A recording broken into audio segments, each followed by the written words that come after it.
Caddie, page 12. Alright, for you, he said, I'm going home and you'd better come too. Crackling and rustling through the dry leaves and underbrush, the boys went home. Tom whistled to Nero, but Nero pretended not to hear, for Caddie was his favorite. Caddie picked furiously, filling her skirt. It was not often that she got more nuts than Tom. Today she would have more than anybody. An evening stillness crept through the golden woods. Suddenly Caddie knew that she had better go, or supper would have begun. To be late for a meal was one of the unpardonable sins in the Woodlawn family.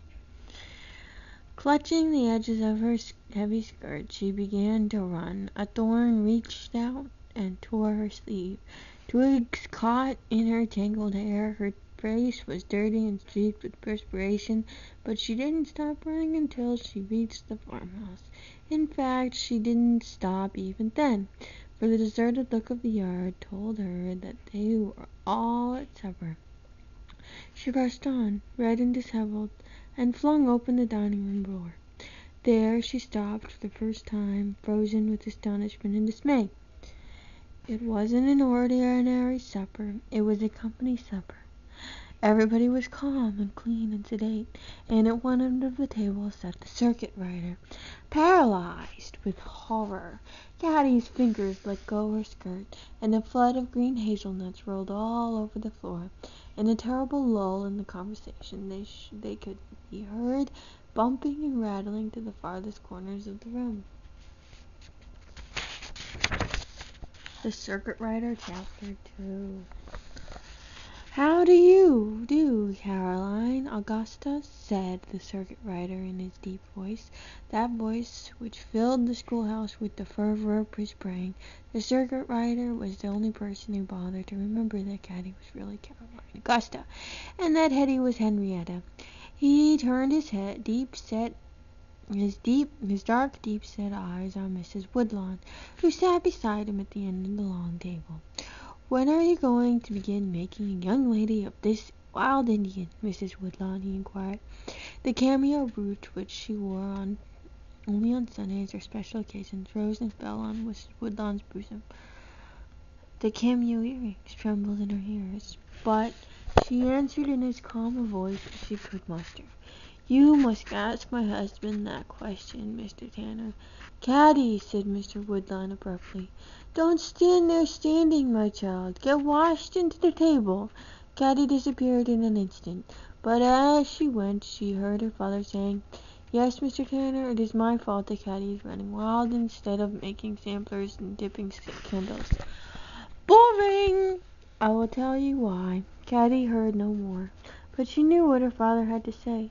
She loved to hear him say it in his deep, quiet voice.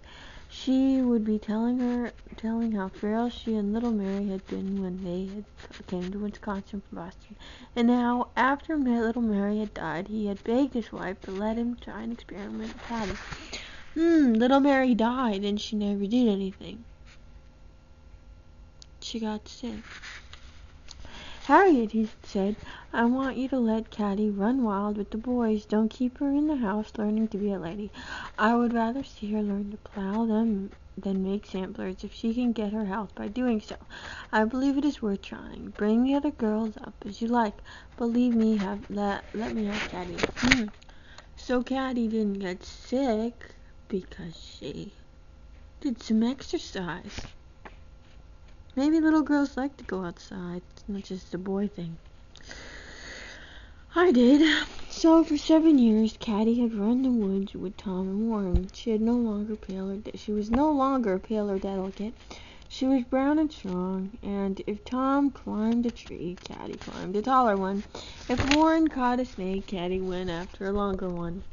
Her mother and sisters looked at her and sighed, but father smiled and knew that he had been a good doctor.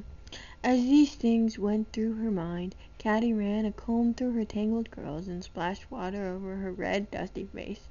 A few moments later, when she slipped silently into her place between Tom and Warren, the grown-ups were talking of something else, and no one paid attention to her. Tom and Warren, still a little untidy and flushed from the afternoon's escapade, glanced at her mischievously. They had come through the barn and seen the circuit rider's horse munching oats in the extra stall. Hastily they had cleaned themselves at the pump and got to the supper table in the very nick of time. Across the table Clara, Hetty, and little Minnie, in white aprons and neat braids, sat up straight and clean, with their eyes fixed piously on the circuit rider's face.